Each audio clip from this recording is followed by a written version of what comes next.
myself right there. Hey, you look so beautiful today. Oh, thank you. That's so sweet. I was just thinking about that time we went to the market. Oh yeah, that was a funny day, wasn't it? Are you almost finished with that part? Just about. This should be the last of it. So what are we going to do about the well? We need to find a way to fix it quickly. I'll go check the tools we have.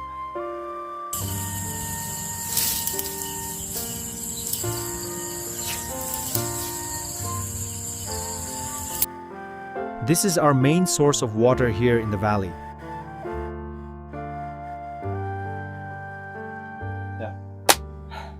So what are we going to do about the well? We need to find a way to fix it quickly. I'll go check the tools we have. Are you almost finished with that part? Just about. This should be the last of it. The community has really come together to support this initiative. It's been wonderful to see. I wonder if we should go check out the festival later. That sounds like a good idea.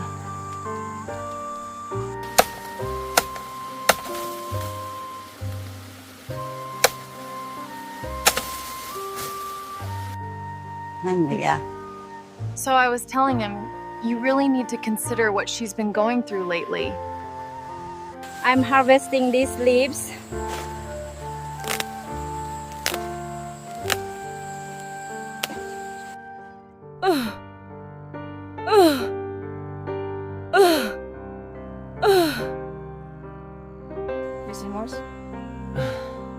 We have been so busy with the new contract. The kind of silence that pressed against the walls and made every sound louder than it should have been. In the middle of the small house, she moved slowly, her hands trembling as she tried to organize the wooden shelf that had just been built for flowers. The air smelled of sawdust and medicine, a strange mix that reflected both the attempt at beauty and the reality of pain. She had been suffering for weeks. Her legs weakened after repeated falls, and every step carried a dull ache that reminded her of her fragility. Yet she refused to show weakness. She kept arranging the shelf, determined to hide her vulnerability. He, her son, watched carefully. He was a policeman, trained to notice every detail, and the concern in his eyes was unmistakable. He knew danger was never far, and even at home he could not set aside the instinct to protect. She asked him why he insisted on helping so much when she could manage on her own. He shook his head. He had seen too many broken lives, too many families destroyed because of one careless moment. He told her that the house was no longer safe, not when criminals bore grudges, not when enemies lurked in the shadows. He reminded her of the past, of the cases he had solved, of the people who had sworn revenge.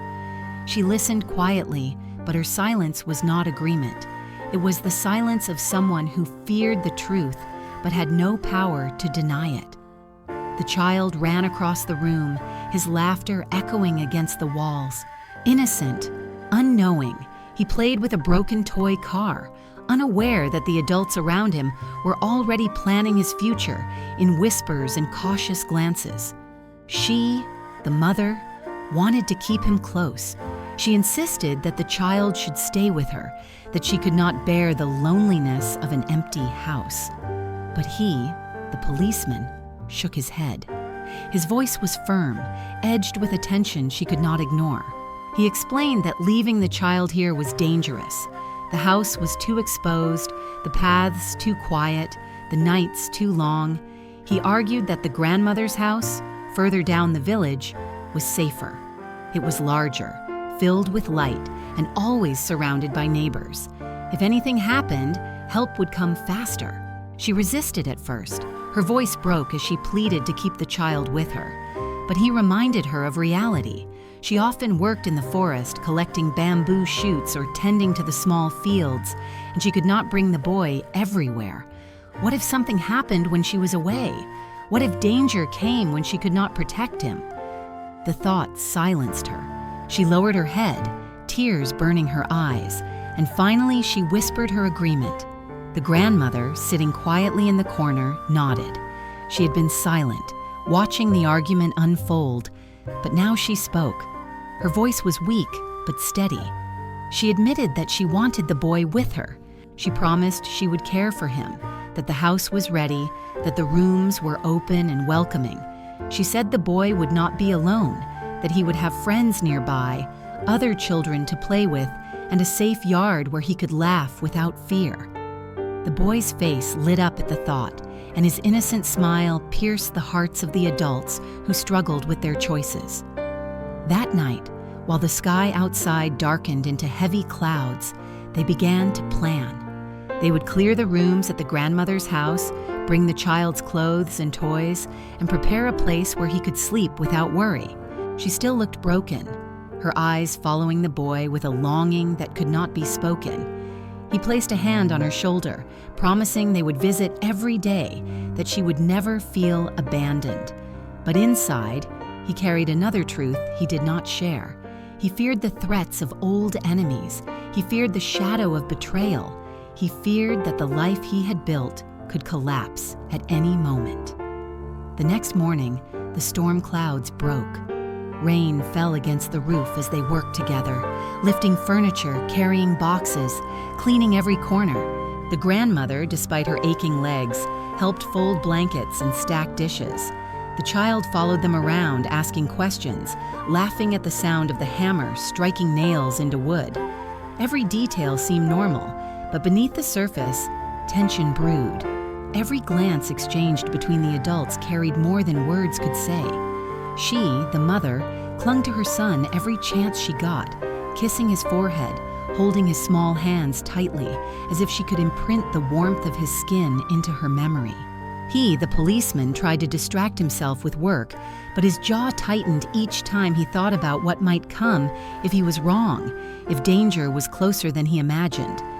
By afternoon, the preparations were complete. He loaded the child's belongings into a small bag, and together they walked down the dirt road to the grandmother's house. The boy held his father's hand, swinging happily, unaware of the weight pressing on the adults' hearts. She walked behind them, her steps heavy, her eyes never leaving the boy's back. Each step felt like a farewell, though she told herself it was only temporary. When they reached the house, the grandmother greeted them warmly. She bent down to hug the boy, her wrinkled hands caressing his hair as she whispered promises of love and care. The boy laughed, hugging her tightly.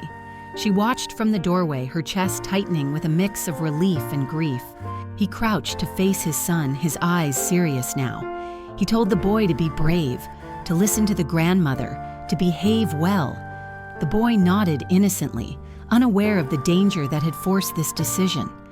As they left the house, she turned back, her eyes wet, her heart screaming silently. He noticed, but said nothing. He placed a reassuring hand on her back, urging her forward. The road home felt longer than before, filled with unspoken fears. Neither of them knew what tomorrow would bring, only that the storm was not over. Somewhere beyond the horizon, danger waited, and soon they would be forced to face it. The road was quiet that afternoon, the kind of silence that made every rustle of leaves sound suspicious. He walked alone, his thoughts heavy after leaving the boy with the grandmother. Each step carried the weight of responsibility, but also a strange unease, as if fate itself was pulling him towards something he could not yet see. The village path twisted between fields and bamboo groves, shadows stretching across the ground as the sun began to sink lower. Then, suddenly, he saw someone ahead. A young man stood near the bend, his posture stiff, his eyes sharp. At first, he thought it was only a passerby, but as the man turned, his heart skipped. The resemblance was unsettling. The lines of the face, the shape of the jaw, even the way the eyes lingered with quiet intensity, it was like staring into a distorted mirror. He stopped. The young man also stopped. For a moment, the air froze between them, charged with something unspoken. "You look familiar," he finally said, his voice steady but cautious. The young man tilted his head, studying him. Then he smiled faintly, not with warmth, but with curiosity. "People say I look like someone else. Maybe today it happens to be you. The exchange should have ended there, but neither moved. The resemblance gnawed at his mind. He had grown up believing he was alone, a child adopted, a boy without a father, raised by a mother whose love was both sharp and heavy. Could it be coincidence, or was destiny playing cruel tricks? He forced himself to ask, "Where are you from?" The young man replied with ease. He lived nearby, married into a family as a son-in-law, working quietly, unnoticed by most. His parents were still alive, living in another village, but he spent little time with them.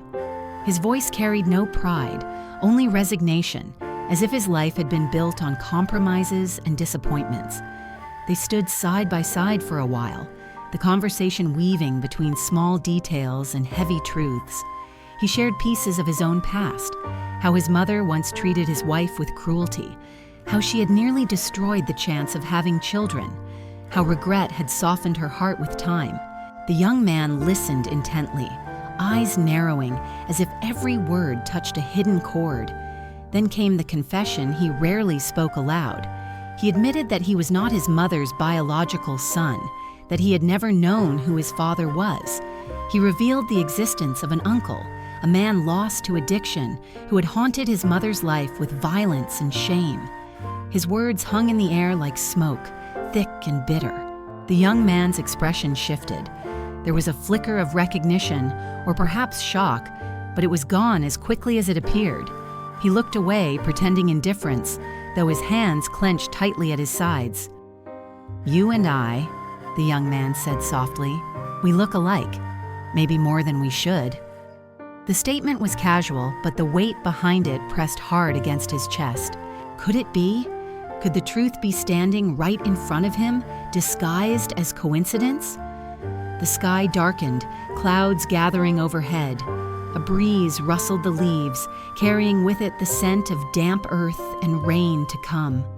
He felt the shift in the air, the same instinct that warned him when danger lurked. He wanted to ask more, to demand answers, but fear restrained him. What if the truth unraveled everything he knew? What if the mirror standing before him was more than chance? They parted with a promise. One day, when time allowed, they would meet again. They would talk longer, perhaps over tea, perhaps in the quiet of night when no one else could hear. It was a promise heavy with uncertainty, yet neither could ignore the pull of unfinished fate. He walked home with his mind spinning. Every step echoed with questions. Every sound in the shadows felt like whispers of secrets not yet revealed. When he arrived, she was waiting. She asked where he had been, why his face looked pale. He told her only that he had met someone, a man who looked strangely familiar. She pressed for more, but he shook his head. He was not ready to share. Not yet. Together they returned to the yard, where the half-finished flower trellis stood. She held the vines in her hands, green tendrils curling as if searching for support. He hammered nails into the wood, but his mind was elsewhere, each strike of the hammer echoing like a heartbeat against the unknown. Later, under the fading light, they went to the fence line to plant beans. She knelt in the dirt, her hands stained with soil, her voice soft as she spoke of the boy. She missed him already, though it had been only hours. She wondered if he was safe, if he was smiling, if he asked for her. He listened, but his mind drifted back to the young man on the road. The resemblance, the confessions, the possibilities. He told her about the encounter, though he softened the details, not wanting to alarm her. She listened quietly, her brow furrowed, her hands still moving in the soil. When he finished, she looked at him with something he could not read. Was it fear or suspicion, or simply the weight of uncertainty? The night closed in around them. The beans were planted, the trellis stood tall, but inside the house the silence returned. They sat together, yet apart, each lost in thought. She worried for the boy, longing for his presence. He worried for the truth, fearing that the man he met might hold the key to a past buried too deep. Outside, the wind howled through the trees, a reminder that storms were never far. and deep inside, both knew that this was only the beginning. The shadows of family, of betrayal, of secrets long hidden, everything was rising to the surface. Soon there would be no turning back. The night was heavy, darker than usual, as though the clouds had swallowed the moon. He sat in the small wooden chair, staring at the half-finished flower trellis by the window. Every creak of the house made him restless. Every flicker of the lamp seemed to expose the questions burning inside his chest. The young man's face lingered in his mind like a shadow that refused to leave. The resemblance had been too sharp, too precise, too undeniable. She moved quietly around the room, folding clothes, her eyes watching him when she thought he was not looking. She felt the change in him, the weight pressing on his shoulders. When she finally asked, her voice was soft, careful. "You are still thinking about him, aren't you?" He did not answer at once. His hand pressed against his forehead as if trying to block the thoughts from breaking free. But silence only made her more anxious. She sat beside him, her hand resting lightly on his arm. "If there is something you fear, tell me. Do not carry it alone." At last he spoke, his voice low. When I looked at him, I saw myself. Not just a little, too much. It felt like looking into a mirror I didn't know existed. She stiffened. The air between them thickened. For a moment, she wanted to dismiss it as coincidence, but his tone carried a gravity that silenced denial. "What are you saying?" she whispered. He shook his head. "I don't know, but I need to." The days that followed were restless. He threw himself into work, building fences, tending the small farm, trying to drown his thoughts in sweat and soil. But no matter how hard he worked, the face returned in flashes, in fragments, in the echo of his own reflection in the water bucket. At night, he dreamed of a child alone in a dark road, calling for someone. He woke drenched in sweat, his heart pounding. Sometimes, in those dreams, the child's face shifted. First the boy he had left at the grandmother's, then the stranger from the road, then his own younger self. The blending of images shook him, leaving him to wonder if blood carried secrets that could not be silenced. One evening, while the sky roared with the threat of a storm, the grandmother came by to bring vegetables. She noticed his distracted look, the way his hands trembled slightly when he set down the basket. She said nothing at first, but later, when they sat together in the dim light, she leaned forward. "You met someone, didn't you?" she asked suddenly. His eyes widened. "How do you know?" She gave a small smile, weary but sharp. "Because your eyes have changed. You are carrying a burden that was not there before. Who was it?" He hesitated. Then he told her everything. The encounter, the resemblance, the conversation about family. As he spoke, he saw her face pale, her lips pressed tightly together. When he finished, she said nothing for a long time. The silence was unbearable. Finally, she whispered, "Some truths are dangerous. Are you ready to hear them?" He froze. Her words struck like a knife. "You know something," he said slowly, carefully. The grandmother's hands trembled as she adjusted her scarf. "When you were small, your mother brought you to me once, crying. She said she could not bear the weight anymore. She told me things I promised never to repeat.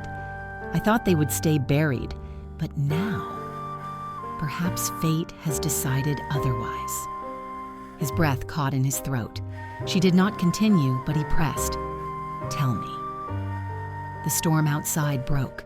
Rain hammered the roof. Thunder rolled across the valley. Her voice was nearly drowned out, but he caught every word.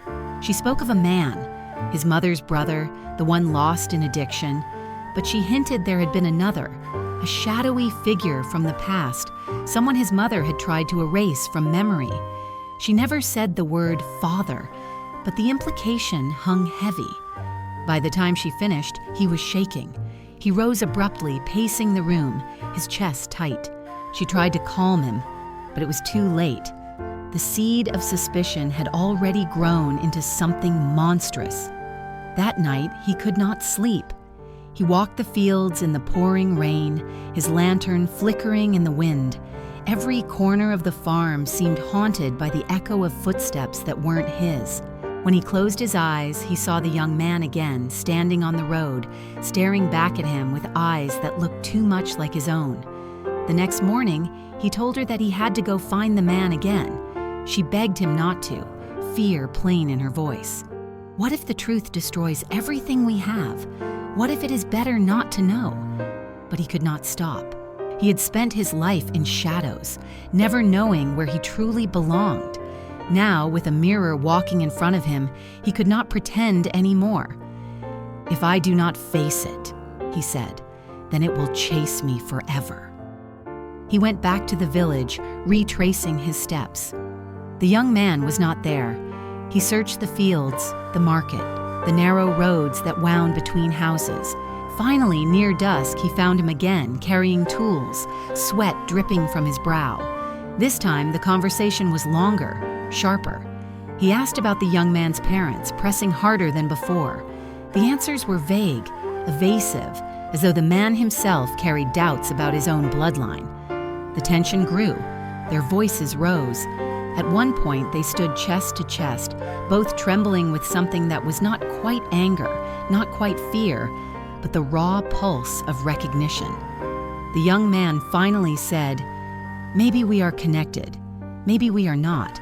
But if you keep digging, you might not like what you find." Those words haunted him.